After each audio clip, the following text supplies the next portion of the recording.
ونستغفره ونعوذ بالله من شرور أنفسنا ومن سيئات أعمالنا من يهده الله فلا مضل له ومن يضلل فلا هادي له وأشهد أن لا إله إلا الله وحده لا شريك له وأشهد أن محمدا عبده ورسوله صلى الله عليه وسلم.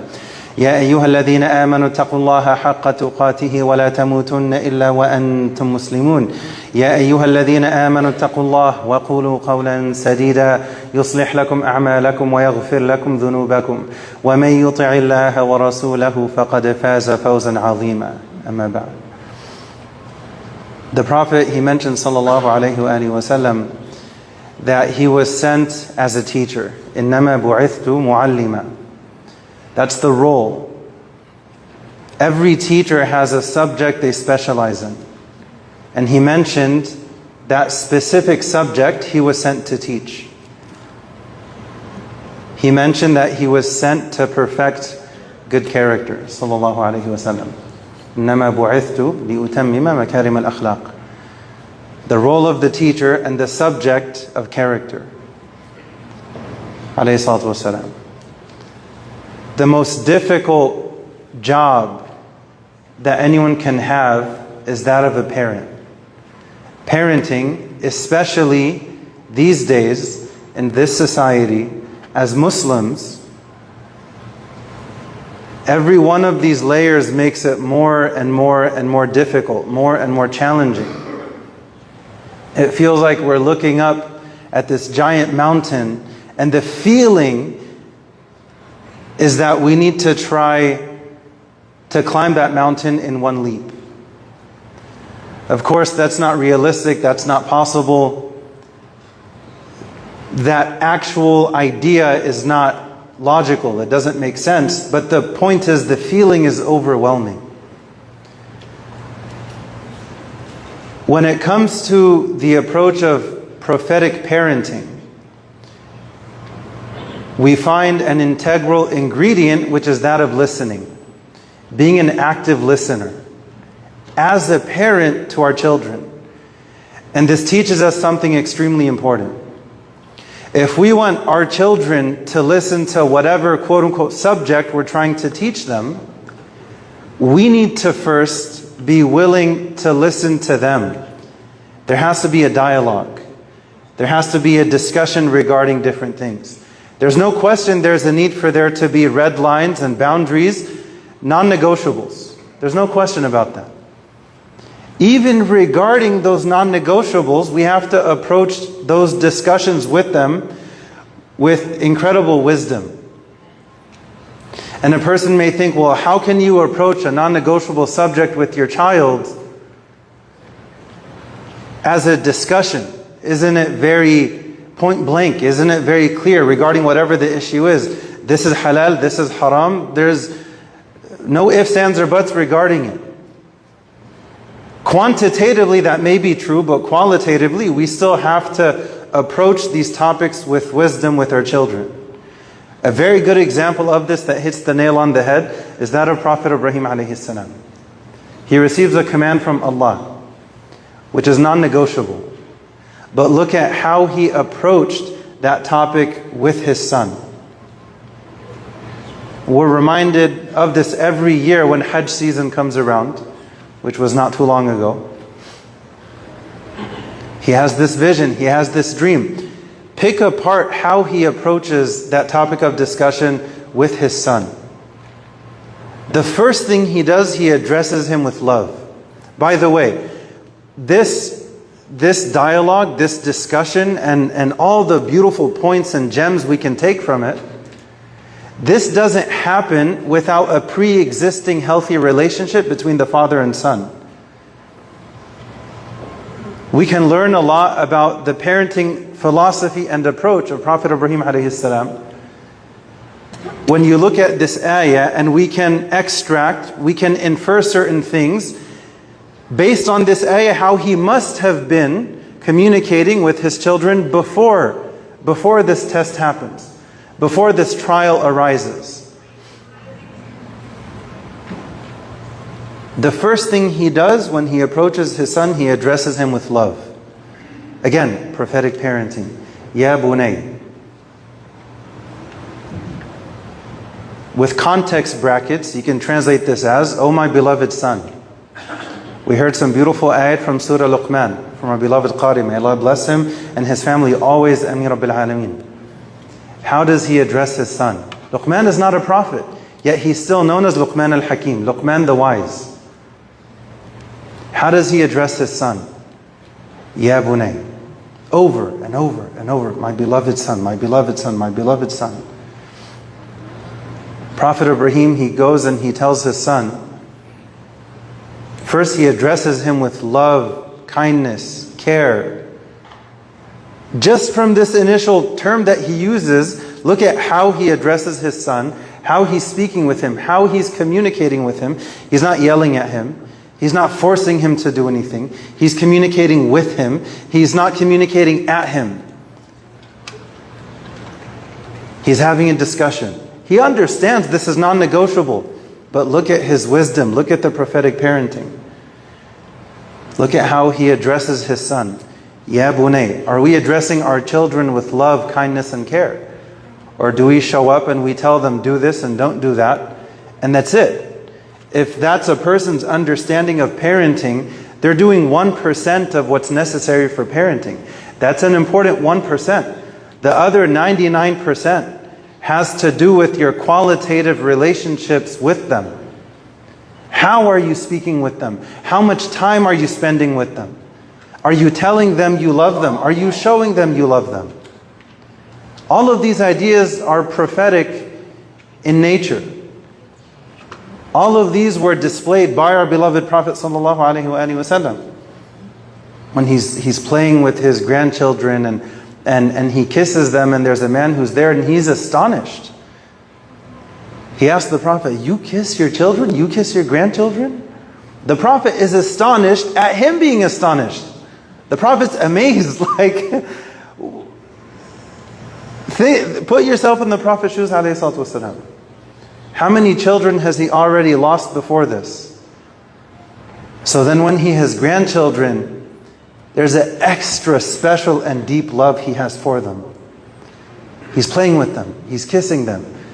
And this man is shocked and he asks him, "You kiss your children, your grandchildren?"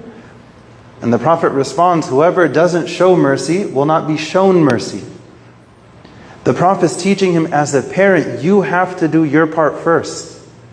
The onus is on you to take initiative. You have to pour mercy into their cup first. And then later, inshallah, it'll be reciprocated and they'll pour mercy into your cup. It's a cycle. Look at the dua in Surah Isra. رَبِّ ارْحَمْهُمَا. It doesn't stop there. It's not just, Ya Allah, have mercy on them. كَمَا رَبَّيَانِي صَغِيرًا. Have mercy on them as they had mercy on me when I was little. There's a cycle. You have to give mercy in order to hope to get it back. If we don't give it in the first place, and if their cup is empty, then how can we expect for them to pour into our cups? We have to do our part first. We have to take initiative. Prophet Ibrahim, he goes to his son. And look at how he addresses him with love and with kindness, with rahmah, with care. Ya bunay, inni ara fil manami anni adbahuk. Just reflect on this statement. He's telling his son, I had a vision in my dream that I have to sacrifice you. Put yourself in his shoes in this moment. Put yourself in the shoes of the son in this moment. This is a massive test for both of them. He addresses him lovingly. He mentions this very serious issue. Think of the gravity of the matter. He tells him, this is the vision that I had. And one of the ways that prophets can receive revelation and commands is through dreams. So he tells him, I've been commanded to do this. In reality, it's a non-negotiable. But look at how he approaches it. Because he knows, and this is for any parent with any of their children. If you go and you do slingshot parenting, and you just straight up show up and you say, this is what you have to do, and you catapult this giant boulder at them, naturally, there's going to be a certain response. They're going to reject it, whatever you're saying, because of the approach, not because of the message. Because of the approach. So look at how he navigates this very difficult trial. And then look at the response of the son.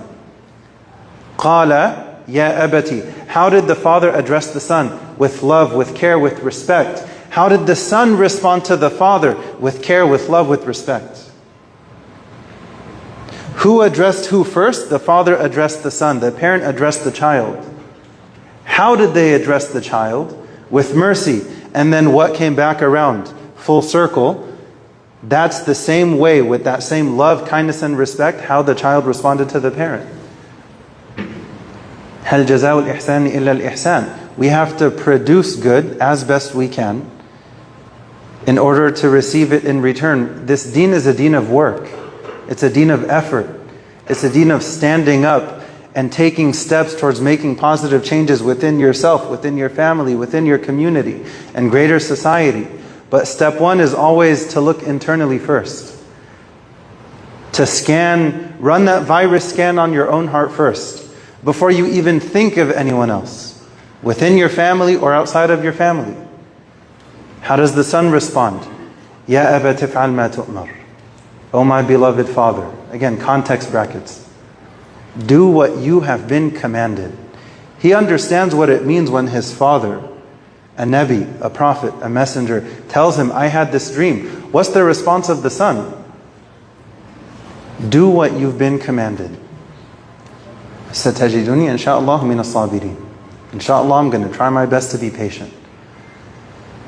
This dialogue doesn't happen without there being a pre-existing healthy dynamic between them.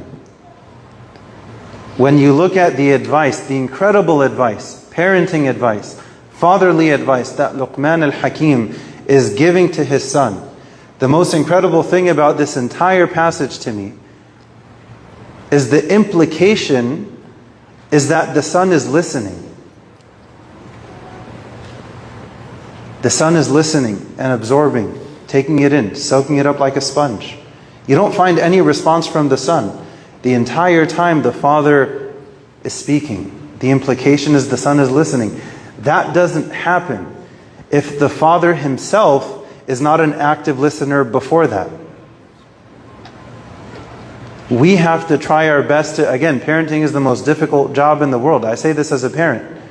You don't worry about anything more than your kids, anyone more than your kids. You don't pray for anyone more than your kids. Ask any parent, do you make more dua for yourself or your kids? If they're a responsible parent, they're going to say, of course, my kids. Constantly, over and over and over. And as one elder stated it years ago, he said the best way that he can put it, when my kids are breathing, I'm breathing. Very short to the point, very succinct. I didn't understand what he said until years later I had kids. You're not breathing unless they're breathing. This is the feeling. You care more about them than yourself. When you look at Hajar alayhi salam, and it's still marked until today, if you go for Hajj or Umrah, it's marked where she was jogging, where was she rushing faster than usual. Part of the reasoning for that was a place where she couldn't see her son. Why is she going back and forth? Her primary concern is her child, even more so than herself. And we commemorate that every year. We're literally following in her footsteps, the footsteps of a mother simply doing her best sincerely to provide for her children. That was so appreciated by Ash-Shakur, by Allah Azza wa Jal, the most appreciative, that it became something that we have to do, that people are doing, that believers are doing every year. The symbolism is very powerful. Again, if we want our children to listen to us, and we do, and we love them, and we care about them, and things get especially difficult when they're teenagers. I mention that for both parties to be aware of that. For the parents, you're in the thick of things, may Allah make it easy for you. And for the teenagers, if you can make sure, if you can manage to navigate these very difficult years in ways that are pleasing to Allah and pleasing to your parents, you have to have very high hope in that one-way ticket to Jannah. Why would there be so much reward for that? Because it's so difficult. Hormones are raging. There's so much going on. There are so many changes. It's overwhelming. That's just within the individual in any time, in any place. And then on top of that, you have societal pressures. On top of that, you have social media. On top of that, you have all kinds of other stuff going on. It's extremely, extremely, extremely difficult to be a teenager these days and to be the parent of a teenager these days. All that Allah is asking from us is to try our best, to sincerely try our best. And as we're trying our best to reflect on a daily basis, how did today go? Do I need to adjust anything? Holding ourselves accountable, muraqabah, muhasabah, reflecting. Okay, how did today go? What was good? What was not so good? For the good, how can I do that again? How can I keep that going? For the not so good, how can I change that?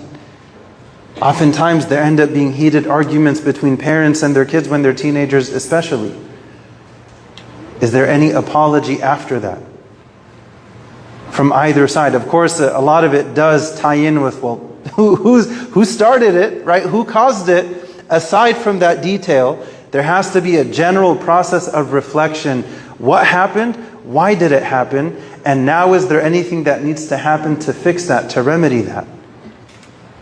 So if you're the teenager, for example, and you kind of start a heated argument with one of your parents, and you say things you know you shouldn't have said, and you talk in a way you know you shouldn't have spoken, you need to go and apologize. You need to go and fix that. The same goes the other way. If the parent is the one starting the fire, unfortunately at times the parent will never apologize to their child. This is not prophetic in nature. What was the response of the Prophet ﷺ when Sayyidina Bilal comes to him and complains about another great companion in Abu Dhar? The Prophet responded with justice. Think about this for a moment. Bilal is Abyssinian. His heritage is from East Africa. He's in Arabia. Abu Dhar is Arab. The Prophet is Arab. They're in Arabia when this happens. And Abu Dhar, he makes the mistake. We all have slips of the tongue. May Allah forgive all of us. And he says something derogatory to Bilal. Bilal has so much confidence in the Prophet and his prophetic justice. As a non-Arab in Arabia who was insulted by an Arab, he goes to the Prophet who's Arab to complain. The Prophet's response was one grounded in ethics and morals and principles, not in people. The Prophet corrected Abu Dhar. There's still something in you from Jahiliyyah. He goes back to Bilal, he puts his face on the floor apologizing. And he's the one telling, look at how far he takes it. He's doing extra. The Prophet didn't tell him, go and do that. The Prophet mentioned one remark. Abu Dhar took it to heart. So in his interpretation, this is how he wanted to go and fix it. He wasn't too big to fix it. He wasn't too proud to fix it. Also bear in mind, he's coming from the tribe of Ghifar. Banu Ghifar, like now you have Crips and Bloods. That's the background he's coming from. He's coming from a very rough and rigid background. His tribe, they were known for being highway robbers. Gangsters of their time, basically. Which makes it even more difficult, because of the background, because of the upbringing, because of that context, to respond in this way. But he took it to heart. He wasn't too proud to fix his mistake. He goes and he puts his face on the floor, and he tells Bilal to step on his face. Bilal says no. And he picks him up and he kisses him. He kisses him on the cheek. Why? Why did he do that? Bilal's appreciation was that this person who made a negative remark, they were corrected and they sincerely regretted it and they were apologizing. That was enough for him. The point is, for us as parents, sometimes we can feel like we're too big to apologize. We're too proud to apologize. And the reality is, a lot of that may have to do with our cultural upbringing. That's understandable. But the greater the difficulty, the greater the reward. Again, parenting is the hardest job in the world. Period. But if we can try our best to take things one step at a time, one day at a time. And a key component of this is for us to be active listeners. We learn this when we go through even a basic level of education of who the Prophet was, ﷺ. You notice something over and over and over. The Prophet was an incredible listener. If somebody was speaking to him, he would turn his entire torso, his entire body to them and give them the time of day. He cared about people, he valued people, he would listen to people. Interestingly enough, sallallahu alayhi wa sallam, even when one of his opponents is reprimanding him and being rude to him and saying things that you should never say to another person, much less the greatest person ever, sallallahu alayhi wa sallam, how does the Prophet respond? Are you done yet? Are you finished? And as soon as he has basically permission, he has the green light, then he responds. Alayhi salatu wasalam. The EQ of the Prophet, the emotional intelligence of the Prophet is impeccable. It's incredible. So now when we go through the seerah of the Prophet alayhi salatu wasalam, and we pay attention specifically to how he responded to different trials and tribulations. What was his character? What was his etiquette? What were his manners? He goes out of his way in Medina to ask a little boy in his community. He heard that this little boy had a pet bird and that pet bird died. He goes out of his way to ask him, Ya Aba Humayr, ma fa'al al-Nughayr. He even calls this little boy by his nickname. He doesn't just know his name, he knows his nickname. And he's asking, in Medina, he's head of state, he's going out of his way to ask a little boy in his community, tell me about what happened to your bird. I'm here to listen to you. Don't you think that's going to touch the heart of that little boy? Don't you think that memory is going to remain with him for the rest of his life? Of course. The Prophet was constantly leading by example, living this concept of being an active listener. Step one for us as parents, may Allah make things easy for us, is for us to learn. We have to constantly be learning, working on that parental education. It's never ending. When we look at the seerah, we look at it with lenses as parents. When we go through the Quran, we look at it with lenses as parents and we reflect. There's so much there, but it's up to us to take the time and to connect with it, to benefit from it. We ask Allah to guide us and forgive us. We ask Allah to make all of our trials easy for us. We ask Allah to make all of our difficulties easy for us. We ask Allah to bless all of the parents here, specifically those of teenagers. We ask Allah to bless the teenagers and to make it easy for them to get along and to get onto the same page. We ask Allah to facilitate things, to fill our hearts with mercy towards each other, especially our parents and our children. Ameen Rabbil Alameen. Subhana Rabbika Rabbil Izzati Amma Yasifun wa Salamun ala al-Mursaleen walhamdulillahi Rabbil Alameen. Please pass the boxes to your right.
بسم الله الرحمن الرحيم الحمد لله رب العالمين والصلاة والسلام على رسول الله وعلى آله وصحبه أجمعين إن الله وملائكته يصلون على النبي يا أيها الذين آمنوا صلوا عليه وسلموا تسليما صلى الله على محمد صلى الله عليه وسلم. It's no coincidence that the very first word revealed to our beloved Prophet ﷺ was read, iqra, learn, education.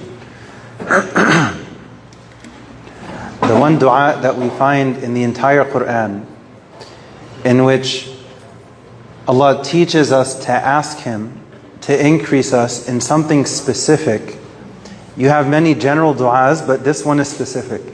The one dua that we find in the Quran in which Allah Azza wa Jal Himself is teaching us to ask Him to increase us in something specific is knowledge.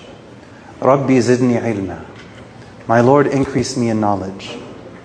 Increase me in knowledge. The Prophet taught us, ﷺ, this is a recommendation every morning to say, Allahumma inni as'aluka ilman nafi'a wa rizqan tayyiba wa amalan mutaqabbala.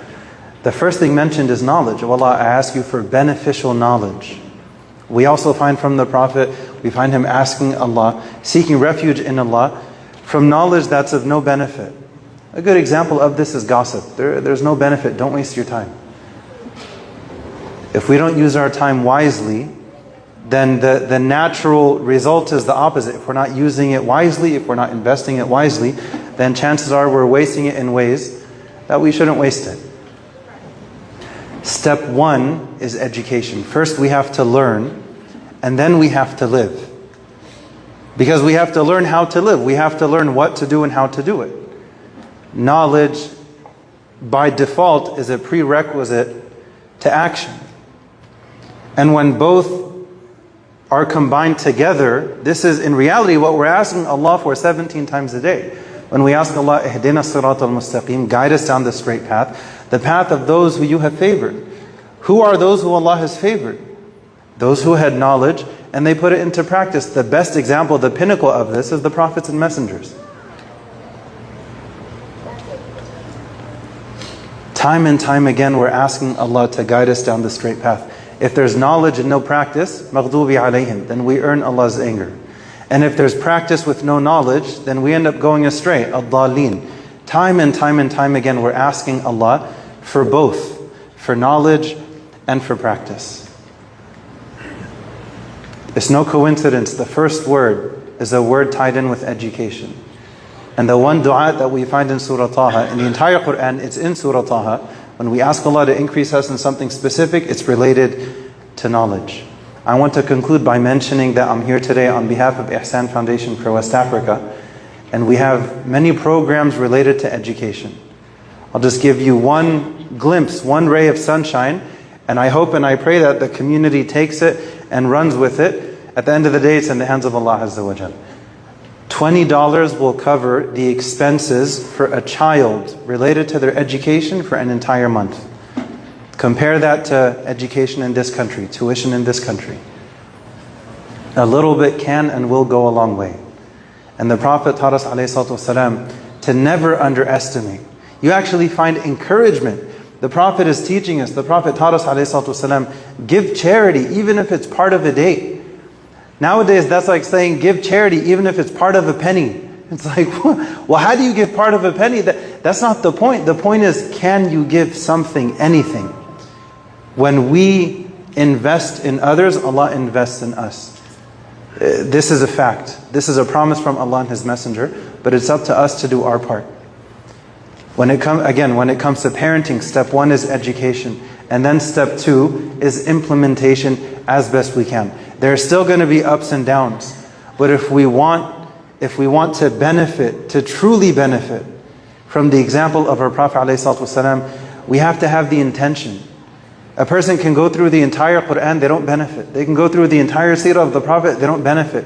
Why? The same Quran and the same seerah will completely change another person's life for the better. The difference is one has their heart open and the other does not.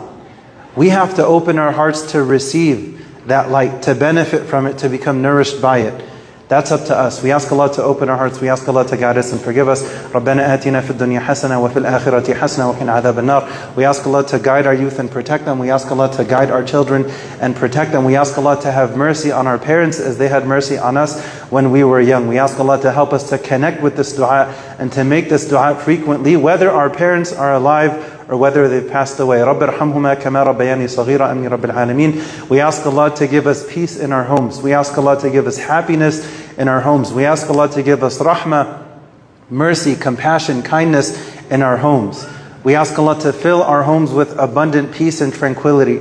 We ask Allah to grant us the best of this life and the next. We ask Allah to protect us from His punishment. We ask Allah to make our spouses and our offspring the coolness of our eyes and to make us leaders for the believers. رَبَّنَا هَبْ لَنَا مِنْ أَزْوَاجِنَا وَذُرِّيَّاتِنَا قُرَّةَ أَعْيُنٍ وَاجْعَلْنَا لِلْمُتَّقِينَ إِمَامًا. We ask Allah to help us to try our best in whatever area of life, and we ask Allah to accept our efforts of sincerely trying our best. We ask Allah to make us from among those whom He loves. We ask Allah to make us from among the muhsinin. We ask Allah to make us from among at-tawabin and al-mutatahhirin, those who purify themselves internally and externally. We ask Allah to make us from among them. Amin Rabbil Alameen. ربنا تقبل منا إنك أنت السميع العليم وتب علينا إنك أنت التواب الرحيم. إن الله يأمر بالعدل والإحسان وإيتاء ذي القربى وينهى عن الفحشاء والمنكر والبغي يعظكم لعلكم تذكرون وأقم الصلاة.